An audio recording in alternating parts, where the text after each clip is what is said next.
Welcome to Working Lunch, the Slow Chambers weekly series where we have the chance to sit down with the leaders in our community. We started this program back at the end of April, and through about 8 months of this pandemic, this will be our 33rd Working Lunch. Our goal was to bring back some of that personal connection that we've been missing during these turbulent times and maybe get to learn some new things about people doing amazing things in our own backyard. I'm Jim D'Antona, President and CEO of the Slow Chamber, and today you'll get to be a part of my conversation with the leadership team at Comevo. Comevo is a market leader in online orientation software for colleges and universities. While it was designed for the education sector, Comevo has also branched out to serve businesses as they virtually onboard staff and other partners. If this is the first time you're hearing about Comevo, you may guess that this is a startup in response to the pandemic, but their story actually goes all the way back to 2001 and a need at Cuesta College. Along with the tectonic shift to virtual instruction, nearly every college and university moved to virtual orientations, and Comevo was already poised to deliver the service and support they desperately needed. What was most impressive to me was not the swell in business, but what they did with their success. In May, Comevo created a $75,000 grant program to help SLO County businesses who were suffering due to the pandemic shutdown, giving away 15 $5,000 grants. Their early and substantial support, as well as their partnership with our chamber, served as a model that has now been emulated by both public and other private sector donors. As we close out our Working Lunch program for 2020, I wanted to have a conversation with owner and CFO Scott Machado and President Leslie Coe to learn more about what they do, the company they've created, and the culture that so clearly prioritizes giving back to the community. Scott and Leslie, thank you so much for being here. Hi, Jim. Great to be here. Thanks, Jim. Hello. So let's just get started with what we always do, and it's sitting down first and foremost. Scott, where are you zooming in from today? I'm at the Comevo's office. I usually am working at home, but with my kids doing remote learning right now, I decided to come to a quiet place in my office for this meeting today. I certainly understand it. That's a great call. And Leslie, where are you zooming in from? I am at home. I am up in my art studio / guest bedroom. That's awesome. We're all finding new places to work out of. So it's always it's interesting to see how folks have reutilized or reimagined their house. So Scott, just starting a little bit, I talked a little bit about in that opening. I understand that this business, when it started, was kind of a side hustle. How did Comevo come to be, and when did you know that it would be a full-time gig?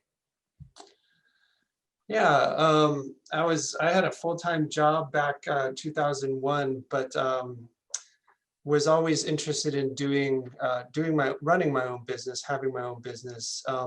And back then, my wife at the time worked at Cuesta College. And Cuesta was exploring an online orientation solution themselves.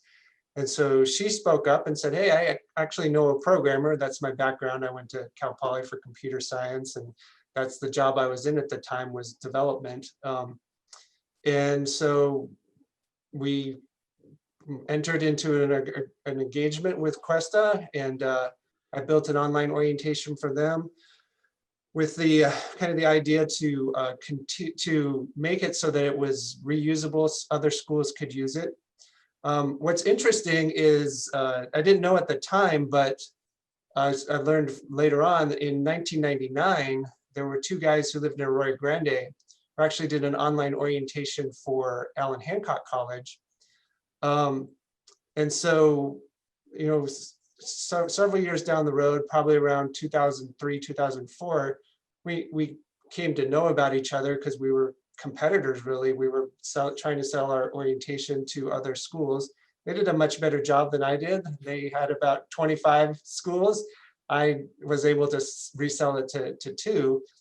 But then in 2006, they had another business venture they were doing, and it was taking off. So they didn't have a lot of time to focus on their online orientation clients. So they actually came to me and asked me if I was interested in purchasing their clients from them. And I saw it as a great opportunity to acquire those clients and go into this full time. So that I did that at that time in 2006, and then kind of just snowballed from there. And here we are, 14 years later, and still going strong. So it's pretty exciting. Well, that's interesting. I want to kind of dig into that a little. So again, most of us, a lot of us learned in 2020 how to do online and virtual, but you were doing this back in 2001 and 2006. I mean, and those other guys were doing it in 99. That must have been a very different experience. How has the work kind of evolved since that time, Scott? Uh, it's interesting. I mean, the core program is still the same. The online orientation is still the same. There's been additional features that we've added. So as time goes on, schools have asked, they wanted to really tailor their orientation to specific student needs. So we added features where they could do that. They would gather information about the students so that they'd be given, one of our salespersons calls it the choose your own adventure.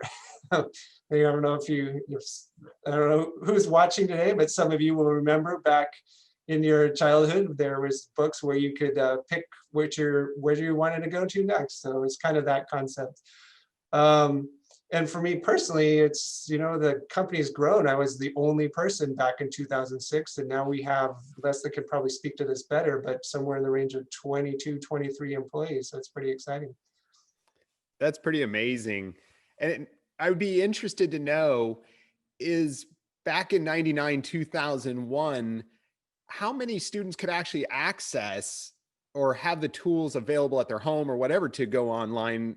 Obviously today there's a lot bigger, there's bandwidth and issues like that, but did the rollout or the time spent on back then, was it similar to now about the amount of people utilizing these tools? Yeah, I mean, back then there were no, cell phones, there were cell phones, but there was no like smartphones really. I mean, maybe they were just first coming out. I can't remember exactly when the smartphone came out, but there was the desktop, so students had access that way. How many had internet and whatnot? I mean, it was transitioned from dial-up to DSL, so that your connection speed wasn't as great. It was more text-based, and now we have more video-based orientations, things along those lines. And then also the mobile device. There's, we have a mobile-friendly version of orientation, so that students, whether they're at their desk at home on their laptop or desktop, or they're on their phone somewhere out in the world, they have that access to their orientation. That's pretty awesome. Well, Leslie, let's talk a little bit about, where Comevo stood maybe at the beginning of 2020, pre-pandemic. Obviously there's some business plan, but what were you focused on, and what were some of the thoughts you had of hopes for 2020? Good question. We were pretty much just moving along as normal. As you said, we had a plan. Our sales associates were working on leads. Our salespeople were doing demos. We were taking care of our clients. We were looking at different features that we'd want to add, or possible services. So we're just kind of doing our normal thing. I'm not really expecting any major change to happen in a few months, but yeah, we were just kind of going with the flow and doing the normal thing. So then, Leslie, and it came March, obviously, I would assume the demand for services increased by a infinite amount. Yeah, that would be, and actually it didn't happen quite in March, but it was it started ramping up with the request for leads. Basically, all these colleges and universities that were doing things in person, whether it was a virtual tour for a student, an in-person tour for a student, or an orientation, or anything else, everything came to a halt. So then they were scrambling to try to find a new resource. They'd never even thought about going virtual. We already had a lot of clients who were going virtual, and we were helping them update their orientations. A typical timeline to close a deal with a college is about 6 months. So we were getting them closed in about 4 weeks. So that was happening. And then usually once we onboard them, and then when it's ready for the students, we call it going live. Usually they take about 3 to 6 months to get their content written, videos created, everybody to edit it. and we were down to about 4 weeks. They were just rushing, rushing, rushing. And it was a very interesting transformation. So it was, yeah, it was a whirlwind. Well, and in terms of obviously most colleges, universities having to move to that very quickly and jump over to that, was it,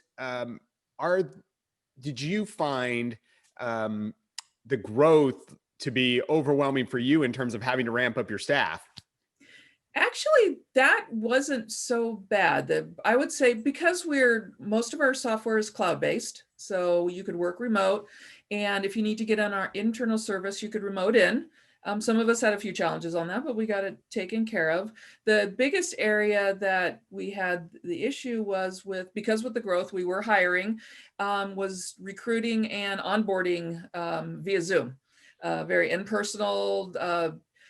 A lot of people that were applying don't have printers at home, so they can't print things out and fill them out. So we had to, just really adjust for, a virtual hiring process. And we did, luckily I hired some folks who helped me out with that. And we just, we're constantly trying to make it improve. But I would say the other thing was we lost our contact with each other. You're not seeing each other in the office every day. And so trying to build in different team chats, different ways to connect and make sure everybody's talking, daily stand-ups, what have you. We had our holiday party yesterday. Normally we go to a restaurant at night and have a nice dinner, but we did a virtual party for an hour. Everybody came in their ugly sweater and we had games. We played scavenger hunts and bingo and different things just to keep a connection. So for me, that's now that we've got the onboarding process done, it's just keeping the connection with the employees and keeping everybody motivated and connected. And Scott, thinking about obviously all the work that you've had to do, or the new work that came in, were there challenges on the system side, the program side, and how you deliver, or were you pretty, it was just volume, you just had to keep up with it? Yeah, it's the volume was enormous. I mean, we had 5 times the amount of sales this year that we've had in any previous year. So, and they were all concentrated into a couple of months too. It's like March, April, May, June-ish. Like all the schools want to sign up because of the, all their students are going remote. And another thing that added another layer on top of that is we lost one of the key employees in charge of setting up clients in April. He took another job. And so I shifted from, I have the CEO role. I do programming also, but I basically took over his position for a couple months until we were able to fill it. So I was highly involved in getting these clients up and running from a technical point of view. And so it was really a really busy summer, stressful at times. I mean, it's a good stress. It's nice to have all those clients coming in and being able to help them out. But yeah, it's a pretty interesting, busy time. And thinking about from a resource side, having to deliver these videos and get them up and programmed and working with the clients to get all of that up, were there technology hiccups anywhere in there? Or, I mean, obviously hiccups, I'm sure, but problems in either the supply chain or getting people to have all the right tools that they were supposed to have? From a technical point of view, no, it was, what's great about our service is really scalable. So, whether we are serving 3 clients or the 200 plus we're serving now, it's easy to add on clients. The time consuming thing is the content part, and you mentioned videos, which we have someone who manages creating videos if they want videos, things along those lines. And I think I'll have Leslie interject here too, as far as, basically answer that question too, because from a technical side, it's just, you just add the clients, but there was a lot of setup and stuff. So Leslie, do you have other things you would add to that? I think it was pretty seamless in a sense, except for the volume. You know, like Scott stepped in being the technical person. I had lost a customer care person in January and had just hired somebody, so he was fresh. So I had to step back into the role of customer care and setting up templates, and it was just volume. So technically, everything went just fine. It was just sheer volume of getting through it and knowing that they were all in a rush. So we were rushing, trying to get it so that they could keep moving forward. And it's one of the things that I thought would be interesting here, and hearing from both of you talking about these. You know, I'm sure many businesses are facing all of these same kind of challenges, both with their team and the technology or the volume that either up or down. Leslie, when you think about the future, do you think you would bring your team back together in person, continue to be remote? I know a lot of businesses are thinking about these things, so interested to hear what Comevo is thinking. Good question. We did a survey, and probably over 50% want either 100% remote or a mix. So, you know, we have 2 offices sitting there pretty much empty right now. And, you know, the question is, do we want to stay remote? Or do we want to look for another building, something smaller, or what have you? Yeah, it's a big what if, and we have not answered that yet. Well, you talked a little bit about it a minute ago, and I'd love to hear any other thoughts you have about it in terms of one of those things that is a challenge to working remotely is, how do you stay connected as an office? You talked about the Christmas party, doing some fun things. A little bit more, do you have anything else that like you are focusing on to make sure your team stays connected? Yeah, great question. So thanks to the last Insight Studio, which was all about remote working, I picked up a couple of really great ideas that we'll start implementing in the beginning of 2021. One is the water cooler channel. Let people make groups, chat groups that, like, you know, maybe they're hikers and they want to talk about different places. You know, so it's completely voluntary, but not everybody's getting pinged every time something's going there. So it's just a small group, maybe people who are into music or gluten-free cooking or something. And then we'll also do what I'm going to call craft talk. And that title's a little bit stolen from my Rotary Club. So every month, if we have enough interest, we'll have a 30-minute Zoom where someone can, maybe they have a collection that they want to show, or maybe they know how to make something. Just a chance to see somebody in a different light other than the workplace. Just, you know, they might form some bonds, and, you know, someone in sales could then form a bond with someone in customer care. So things that would not normally have happened. And then the other thing we've done is a lot of the managers have started the daily stand-ups. We used to have a true daily stand-up in customer care because I had so many new people, and that's down to 3 days a week now. But just any way that we can have connection, anybody have questions, just so you're doing a visual so you can see each other and know that, you know, you're not alone, really, is what a lot of it is. And especially some of these people I've never met in person because we're remote, you know, and it's or other people in the company haven't met, so at least they can put a face. And that's one of the things we put into place. If you're going to have a meeting with more than 2 people, turn your video on, just to make sure that you're all connecting. Also helps you to not step over each other because you can see someone starting to talk. But so just little things here and there to try to improve the camaraderie and the communication.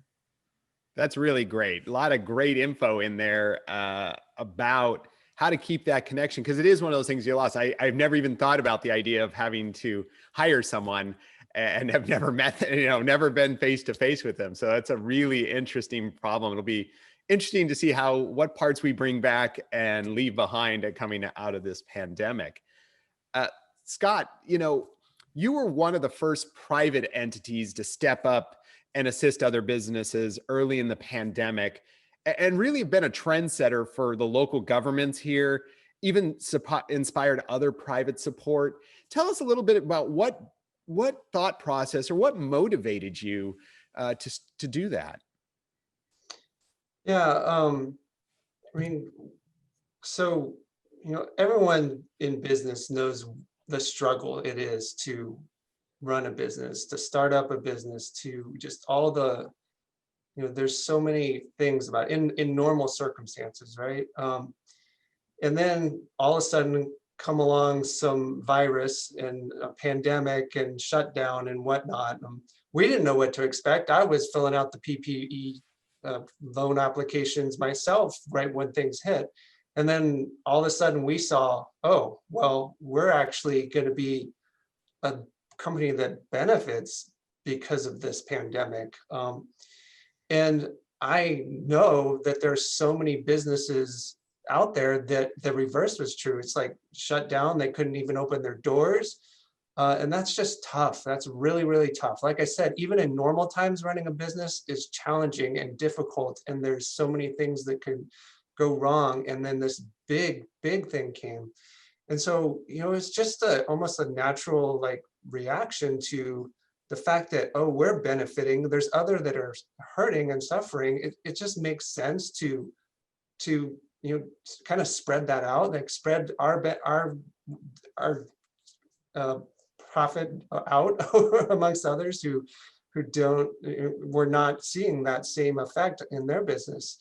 So yeah, it was just, there wasn't much thought to it other than this just is the right thing to do.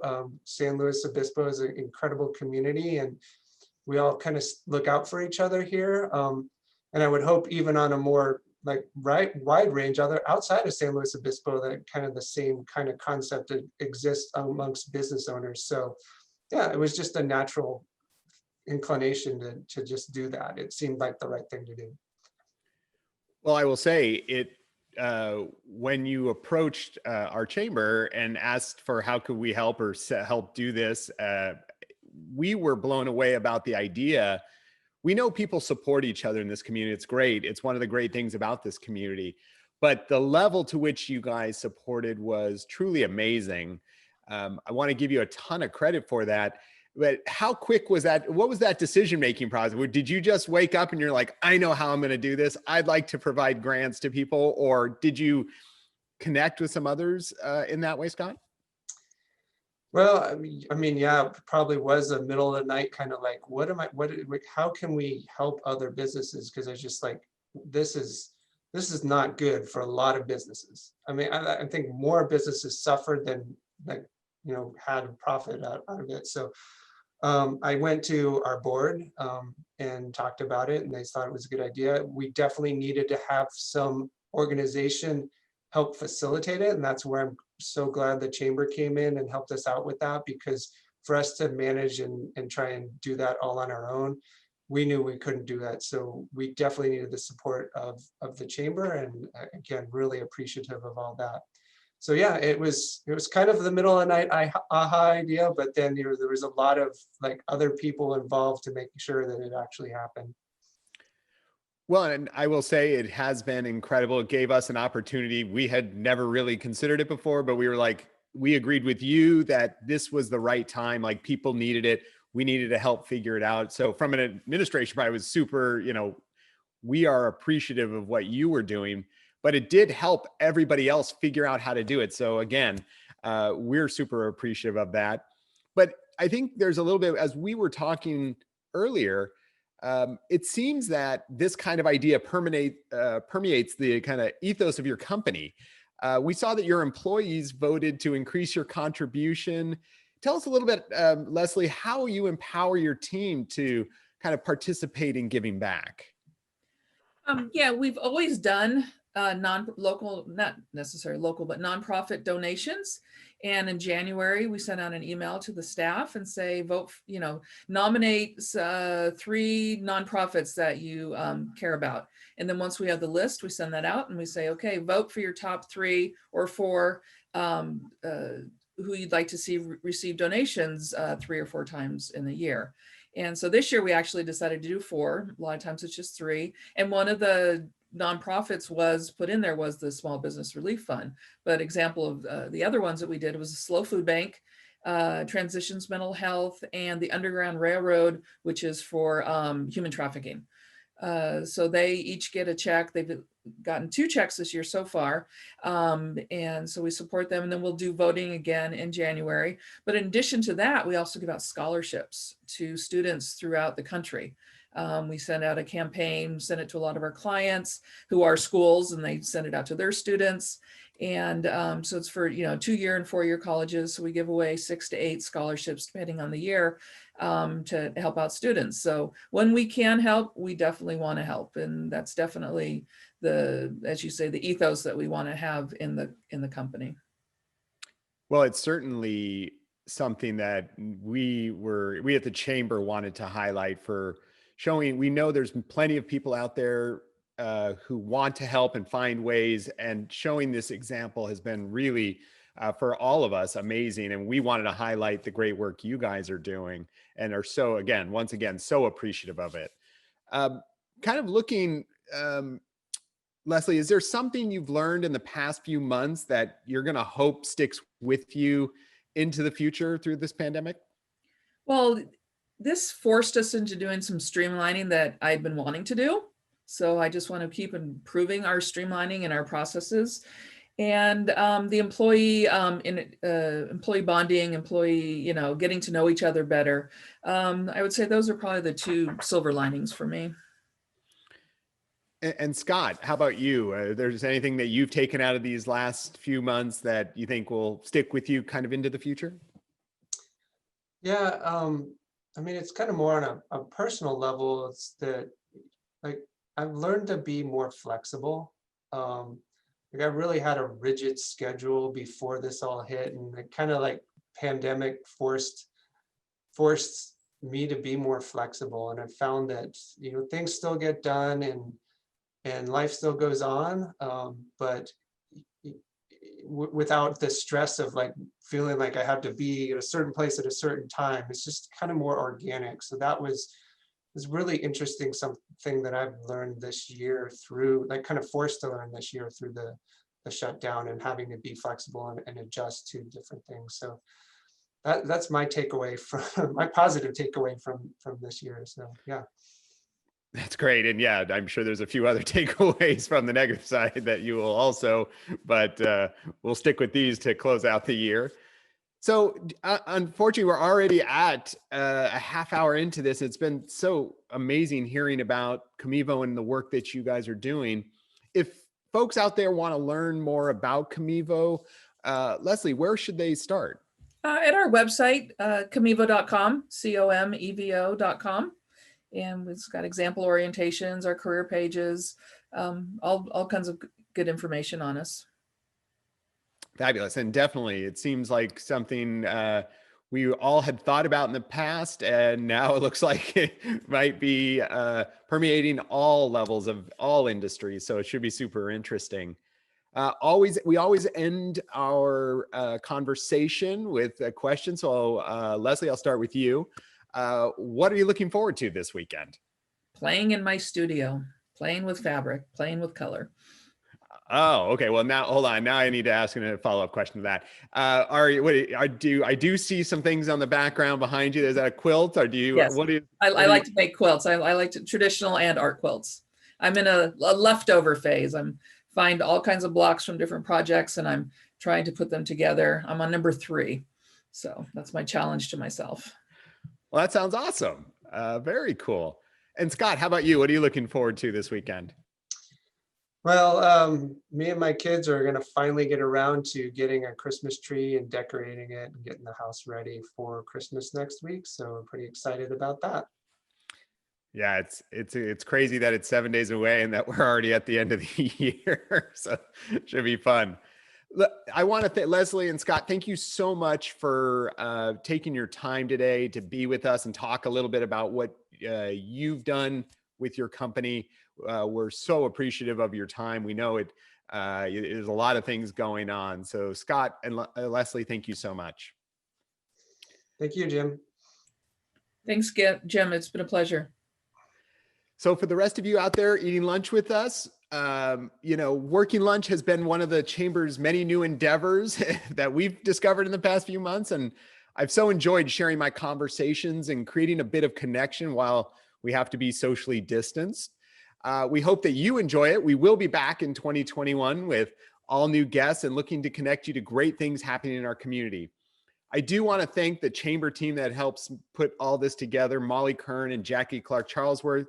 A big thank you to both of you and everybody else on the team that supports us. I hope all of you have a wonderful holiday season. We'll see you in the new year. Thanks for tuning in, and please stay safe and healthy out there. Have a great one.